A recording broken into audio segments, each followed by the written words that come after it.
বাংলাদেশের বিরুদ্ধে দাপুটে মেজাজে প্রথম টেস্ট জিতে নিয়েছে ভারতীয় দল। আর অশ্বিনের অলরাউন্ড পারফরম্যান্সে 2-8-0 রানের বিরাট ব্যবধানে জয় এসেছে। সিরিজে 1-0 এগিয়ে গিয়েছে টিম ইন্ডিয়া।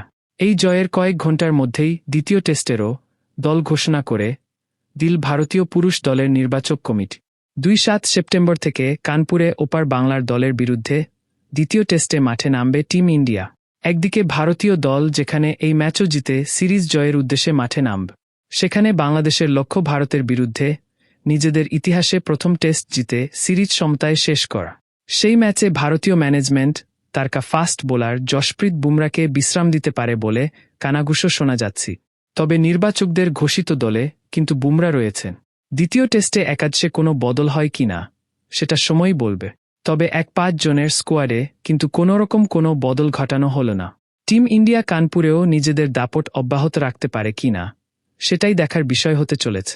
ঘোষিত ভারতীয় দল: রোহিত শর্মা অধিনায়ক, যশস্বী জয়সওয়াল, শুভমন গিল, বিরাট কোহলি, কেএল রাহুল, সরফরাজ খান, ঋষভ পন্থ উইকেটকিপার, ধ্রুব জুরেল আর অশ্বিন, রবীন্দ্র জাডেজা, অক্ষর পটেল, কুলদীপ যাদব, মোহাম্মদ সিরাজ, আকাশদীপ, জশপ্রীত বুমরা, যশ দয়া।